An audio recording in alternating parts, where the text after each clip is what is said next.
Hello there, entrepreneurs. Welcome to the Friday live day, live stream.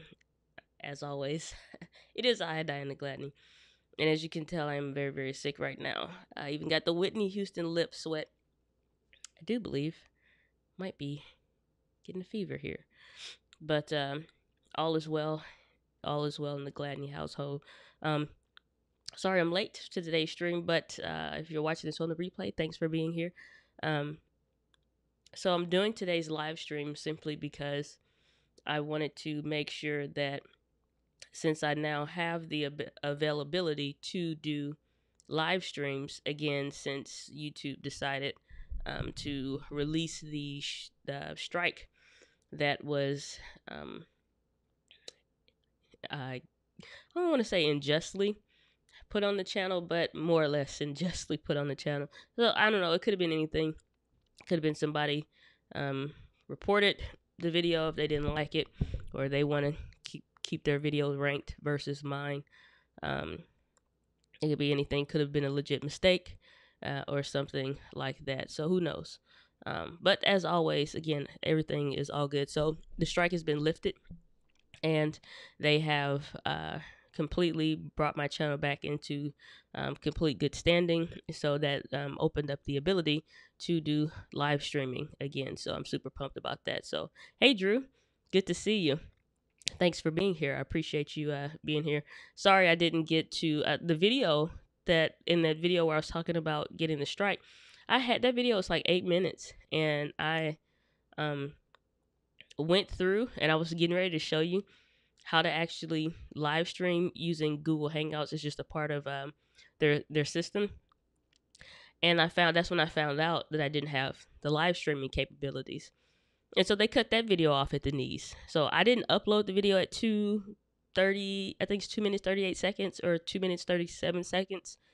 I didn't upload that video that short because it cut me off. The video was like 8 minutes because the other half was like the tutorial portion of where I was explaining that. So I'll do an advanced video where I show you exactly how to do that.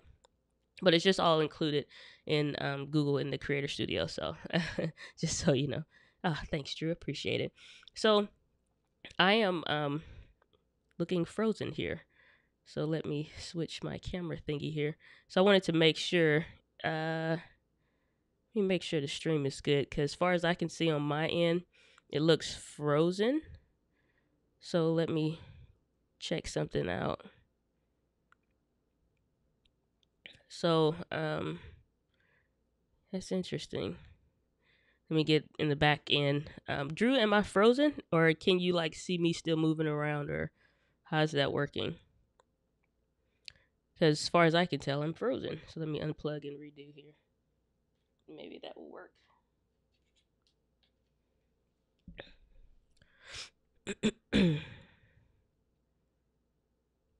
Okay, so now I can see I'm back. Okay, yeah, now I can see I'm back. So that's cool. But yeah, so today I just wanted to talk about the strike and stuff like that for YouTube. I mean, it's all good. I'm not upset. It definitely puts you in a different mindset when it comes to man, that sounds really different even to myself. Audio's still there, video's frozen now. Audio's still there. Okay, well, I redid it, so if I see it freeze again, then I'll redo it. But it's like when it comes to stuff like that, that happens. I talked about that on the video I did. It had to be several months ago now, where I did whether or not you should have a website in 2018, like, or I think it's 2018 or 2017. Like, do it still matter? And the answer is still yes. And more importantly, to have your own email community. So the people that follow you on social and stuff like that, that's great. And at the end of the day, you can't take them with you if that platform disappears. If you had 1 million followers on MySpace back in the day, you didn't get to take those people with you when everybody left, or the platform is in social media heaven or whatever, so same thing with any of the rest of these. I heard today, I haven't read the full report or nothing like that, but I heard today that the I believe it's the original creators of Instagram, that did the deal with Mark Zuckerberg so it can be a part of Facebook, they walked today. And so something about the future of Instagram and how stuff is going to go, and they didn't like it. So it's interesting times, very, very interesting times. And Instagram is probably going to change. He probably wanted to be more aggressive with it, like how he is with the Facebook ads and the marketing and stuff like that on Facebook, and change Instagram up. So we can expect Instagram change. I'm sure IGTV was somebody's brilliant idea. It didn't pop off the way they wanted it to. And so, changes are happening. So it's bound to happen. But like I said, more importantly, it's important to have an email list. I still have my email community. If you're not signed up, you can definitely sign up. Just go to dianagladney.com / I think it's newsletter, or Entree Insiders, ENTRE Insiders. And that'll get you on the list as well, just for the community list. Because I started thinking like, because it got bad real quick, like real fast. Like real fast. I mean, just like instantly, access is gone, disappeared. If I was dependent on YouTube, I'd be screwed. And Drew, I know you talked about Max Uriah. I feel bad for Max, so bad for Max. And Max is just one of many that had, that kind of crap happen to him. It sucks. It sucks like crazy because they don't deserve that kind of stuff. And they aren't doing anything wrong, and they're getting punished for it. And it just sucks. And it's just like, what is going on? Who is running stuff for real? And, they got the YouTube blog and this and that or whatever, and the creators channel and all that stuff. There's no such thing as too much communication. And I think that their vagaries is the thing that hurts them the most, especially on a content creator driven platform like YouTube. It's very different than any other platform out there. I was thinking, from back in the day, before we even knew what vlogging was, it was. I watched vlogs. I didn't even know it was vlogs, but I'm like, this is different. This is something different. Started out me wanting to figure out how to do my home office, and this girl was getting ready to go to some store, but we didn't have it here. But I figured I could order it online or whatever, and she's just walking through and explaining whatever, and then you just get caught up in that person and their experiences in their life and whatever. And it's like when you had to have use RSS feeds to go back to the channels that you liked and keep up, and that's how you got the updates of when the new video was posted. You had the RSS feed for that YouTube channel from way back when, early days of YouTube. It was no subscribe button. It was no like button. None of that stuff didn't exist. And so even with, running into the challenges and all of that, it's like, it sucks. It really, really sucks. So, but at the same time, I still believe it's the best platform to be on. It's the best opportunity in online video, period. But you have to think outside the box when it comes to this kind of stuff. Because I'm thinking, like last night, okay, I can't do a whole lot right now. Can't argue with somebody on the phone or some kind of stuff like that, nor would I. I mean, listen to me. I sound pretty terrible right now. I feel terrible. But I want to come out here and hang with you guys. But but yeah, it's just like there's no chat service. There's no customer service, something or whatever. Like if you guys watched Max Uriah's video, then you already know he had challenges getting in touch with people, getting back weird email addresses and from and stuff was being sent from, and just all kinds of stuff. And that's just the world we live in right now or whatever. And it sucks, but it's just kind of where we are. But that's why you have to have your own stuff going. And I mean, if they want to cut all my videos at 2 minutes, 37 seconds or whatever, then I would figure out a way to squeeze whatever I needed or do micro content in 2 minutes and 37 seconds, but primarily build someplace else. And so, so Drew, you saying you make a really good point about vagaries. So yeah, I mean, and that's the thing, like it's no such thing as too much communication. There's no such thing as too much when it comes to a platform that gives you so many opportunities and so many different things so many different income opportunities, the exposure opportunity. Because again, I specifically researched all the videos. I know how to rank videos and stuff like that. It's part of things that I learned. When it comes to doing business stuff, I can inform my clients on, and all kinds of stuff like that, and stuff that I do when I'm working with other people that hire me out specifically to do certain projects when they're trying to reach somebody. Okay, I'm into marketing. That's my thing. So knowing how to rank videos, I don't want all my videos to rank, but knowing how to rank videos may not be a video that hits immediately.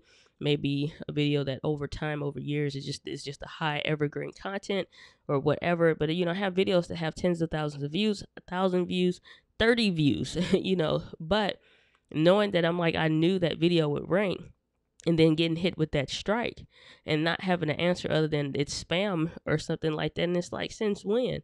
Where in the video do you see? Because I went back, because I'm always, somebody that's going to self-check and see, did I legit do something wrong? Did I show a screen that I'm not supposed to? In accordance to stuff I read, I legit read stuff.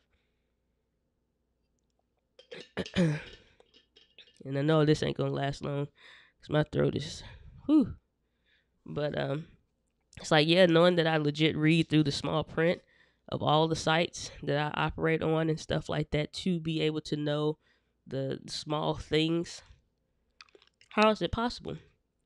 How is it possible that, for them to say what they said? And so I'm like, well, it very well take weeks. So now I'm thinking about a different game plan. I'm like, okay, pause the M50 series, because they obviously don't like, for whatever reason, for me to do stuff on the same stuff, content about the same stuff. If I wanted to do 30 videos on this microphone, I legit could. But if they feel like that's spam or something like that, I don't get that.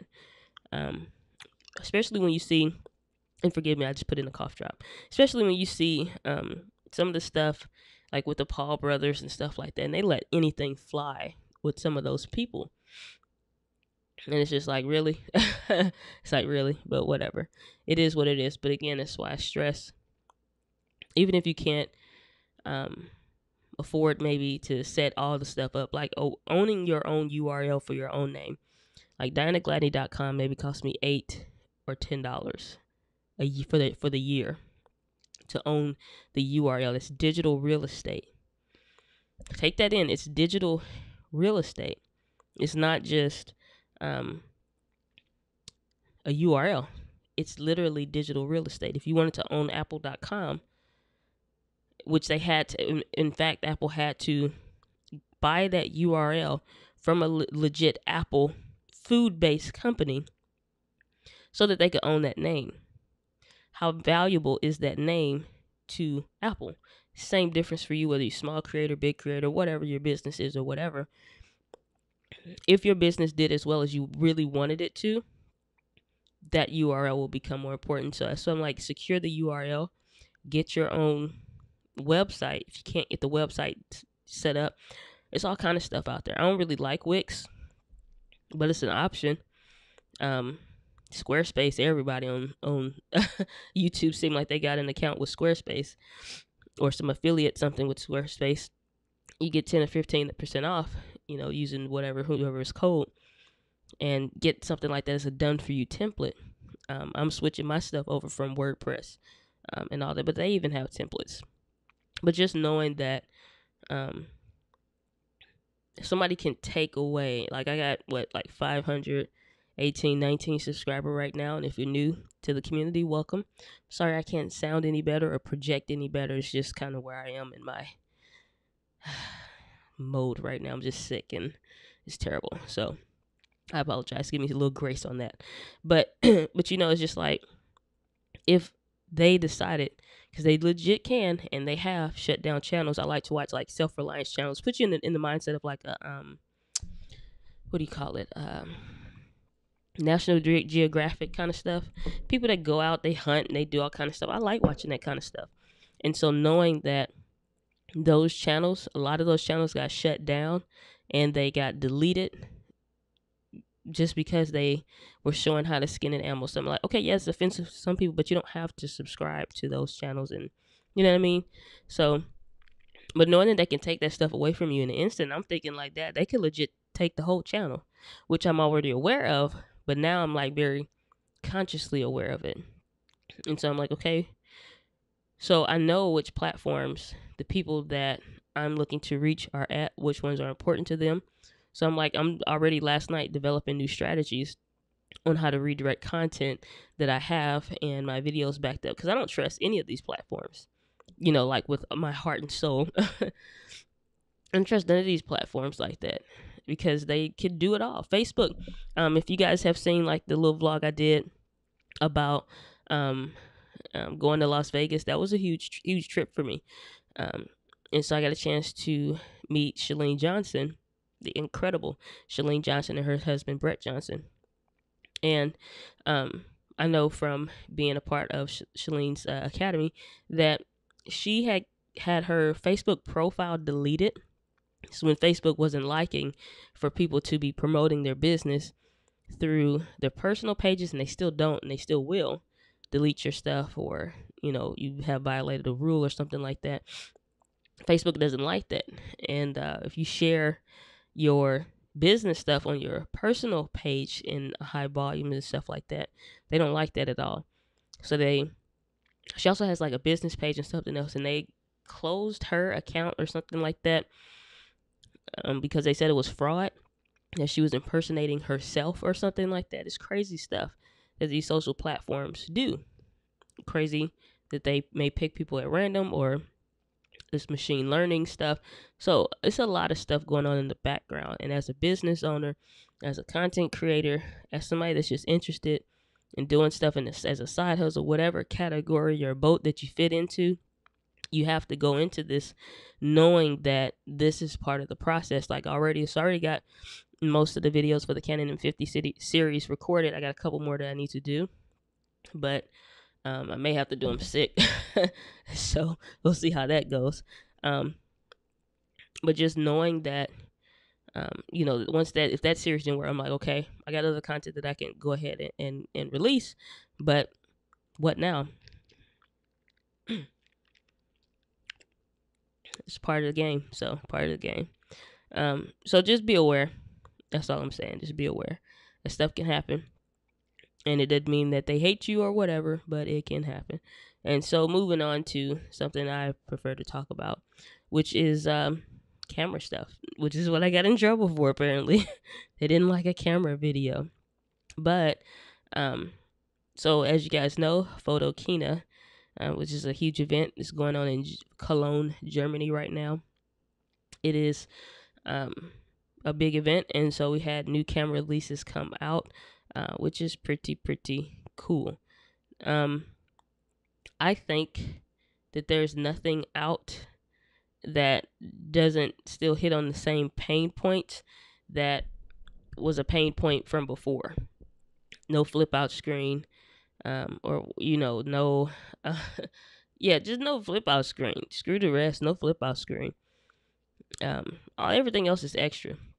Because if you need 4K video, you got stuff recording like this M50 I'm live streaming off of now, which is what the video was that I uploaded about. It's like, it just boggles the brain. But the cameras that came out recently, Panasonic got the S1, S1R, great for them. Full frame cameras, no flip out screen. Does nothing for me, because if I need to not have a flip out screen, or if I'm not going to be able to, and I need to go through these other methods, I might as well go with a different brand. And I don't believe that there's any other camera out there that does all the things, by some other brand, that does all the things that the Panasonic G85 does with the flip out screen. And so I think the best thing when it comes for our community, when it comes to new camera stuff and all of that, new devices and stuff like that, if you need like audio recorders, any stuff like that, people are going to start offloading extra stuff that they have, that they don't need, that they don't use.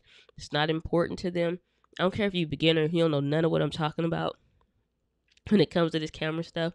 Just know that on eBay, on Facebook Marketplace, on Craigslist, on Amazon, Amazon Used, Amazon Marketplace, I think that's Adorama Used, any of these other places, B&H photo video used, they're going to start coming up with more and more used stuff. Like I got that whole Canon M50 creator kit for $550. That's why I'm doing a series on it, because at that price point, it's untouchable. You know, it blows out the XT100 by Fuji, blows out the Panasonic G7 for the different stuff that's available, simply for the autofocus. It just blows all that other stuff away, being at a super duper cheap price point.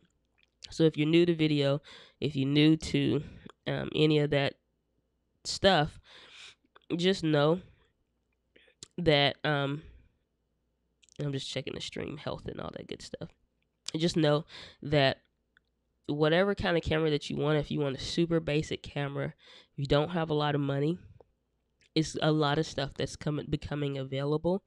And if you guys have any specific questions or any specific, I've done a video on, like, I don't know if I've done a video on how to buy used, but I know I've talked about it before. I think I have when I was trying out like the Entree Chats Daily or something like that, different cameras to consider maybe. But I know I've talked about it and given some different tips already on what stuff to look for, what stuff to test, and all of that. When you buy used, it's really not anything to worry about for real. You just use that camera for 30 days straight, test everything out as far as to make sure the headphone jack work, make sure there's no stuff that's wiggling or about. And when you don't really know all the things to look for, just make sure the basic stuff works and nothing looks funny or questionable. And then that's pretty much it. But otherwise, you can get a still, because like my cameras and stuff stay on the tripod like 90% of the time, 95% of the time. And so it's just easier to buy used stuff, because it's like, you have to think about it like this. If I sold my stuff, it's used. But is it bad because it's used? I've been using it. But is it trash? You think it's in bad quality? No, same thing. Other working professionals, people that use their gear, they're using their stuff to get a job done. Right now, people's going to be selling a bunch of stuff simply to get the job done, so they can get the next new camera to help them get the job done. So just know, if you buy used, you're not going to really run into a whole bunch of problems. I only had one issue with the Panasonic GX8 model when I bought it from B&H. Other than that, you're good to go. I'm getting drained. Fatigue, man, fatigue. But otherwise, like I said, when it comes to the stuff that came out, cameras are nice and all that. But like I said, I'm a little disappointed with Panasonic for not having a flip out screen at all on these new cameras. No flip out screen at all. I can't do nothing with it. I gotta have a flip out screen. Even if people complain about the screens being too small or whatever, yeah, you can buy extra stuff, but it should at least have it. And once you get that flip screen, you don't really want to go away from it. And if I have to invest in other stuff because the camera doesn't have it, I might as well go with some other brand. But they all have something that's missing. And if you're new to cameras and stuff like that and you're not familiar with it, and you are just like, well, what's the difference between one versus the other? Sony and Canon have the best autofocus, period. You just set it and forget it. Like an infomercial. Set it and forget it. Sony doesn't have flip out screens. Sony doesn't have touch interface. Like you can touch anywhere and everything. Menus, focus tracking, and all kinds of stuff, to adjust settings on the camera. You can't touch the screen to do that. It's just like a screen to look at. Or you have very, very minimal touch functionality. The Canons don't. You can touch to focus, you can touch to change the settings, and all that good stuff. So that's the thing. But Canon tends to not give you as many features as other brands. So that's where they tend to suck. But Sony, no flip out screen, no touch features on the screen. Fuji, it's getting better, getting some tilty features, and mostly touchy features, but no flip out screen. So that's the thing with them. And then they have like this, like if you've seen where I did these live streams and I'm using my web camera and I may move and it gets light and it gets dark and it's just like really jittery looking to adjust the lights in the background. It just look crazy. You'll know it when you see it. Or even if you see other videos, somebody sits up and the lighting or how bright or how dark the video is changes and stuff. That's like that stepper motion to change the ISO. It's not right smooth or whatever. So that's where Fuji kind of messes up on some stuff that I've seen for video. I'm specifically talking about for video, beginner video stuff. Screw all the rest of the stuff, just like straight for video. Panasonic, phenomenal camera, phenomenal app. Canon and Panasonic have phenomenal apps. I could legit use my phone. And that's another video that's coming in the M50 series where, you learn how to use the app for your phone with your camera and stuff like that. It's really awesome and really, really cool. Panasonic and Canon have the best apps. Sony, out of here.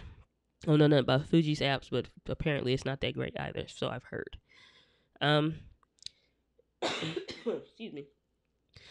And then Panasonic's autofocus is not as reliable as other brands, so it will lose focus, and it may not get focus back. You may have to you're pretty much actively controlling the focus all the time, manual focus. Drew, you said, Diana, you should go get some rest. Indeed, I should. I'm struggling, man. I'm struggling.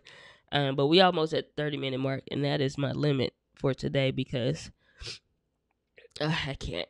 I've been in bed all day, been lounging around. I just, you know how it's like when you're sick, you just can't anymore. Like every little thing, if you drop this, like if you're doing laundry or something, or you're getting stuff out the dryer, or you could just be moving it from one place to another, and you drop a sock, you look at that sock like, I really need to pick that up right now. I'll come back and get it later. every little thing. It's just like, not today. I'm not even right now. And so, but I think that was pretty much it. All I wanted to talk about today. But pretty much, again, I just wanted to do the live stream despite, not being 100% because I missed last week. And even though I'm not 100% this week, I wanted to still do it since the fact that I got streaming taken away. And now I have to have the ability back to do it again. Decided to go ahead and do it. So thank you, YouTube, for fixing that problem very, very quickly. But again, just a teachable moment. I just wanted to share that, not to be all in their face or whatever, but just a teachable moment, because it can happen to anybody. It can happen at any time, and for no justifiable reason. When you're playing on somebody else's playground, they set the rules, they set the requirements, and if they don't want you on their playground anymore, you don't have a choice but to leave. But when it comes to having clarity in your business, knowing who you're talking to, who's your target audience, why are you doing this, or why do you have an interest in doing this, what are the things that are interesting to your girl, your guy, that's your specific, person, your avatar, or whatever, as some people will say. And then where are they at on which social platforms and such, then I know where the next one is that I need to go. Where's the next thing that I need to do? Excuse me. And so if I couldn't do YouTube anymore, I know where I would go. I know what I would do. And I just would need to change up the strategy a little bit. That's all. And so stuff happens. Can't flip out about it. And I'm calling it a day. I can't do no more. But Drew, thanks for hanging out with me today. Anybody else checked out the stream live? If you're watching incognito, thanks for joining on the stream. If you're watching on the replay and you stuck all the way to the end, kudos to you. Because I don't even know if I can watch the replay of me right now. So, so Drew's saying, glad YouTube realized their mistakes. Thanks for this and get better soon. Thank you so much. I most certainly appreciate all the well wishes, all the thanks, everybody that gave support and everything like that during just a quick, not even 24 hours, just like a couple hours turnaround time for that and everything. I sincerely appreciate it. I appreciate the well wishes. Thank you, Drew, for all the well wishes for my health. And I indeed intend to sip on some soup, drink plenty of water, and get some rest. So, guys, as always, live with passion. And real quick, I'm still doing the Entree Chats daily podcast that I'm doing. And that's on anchor.fm/Diana Gladney. So I go more in depth on topics like that and stuff like that, just on a daily basis as things continue to happen and as stuff happens, and all that good stuff. So I think that's pretty good. Get a lot of good feedback on that. So if you enjoyed that, check that out. But as always, my friends, live with passion. I will see you guys on the next video.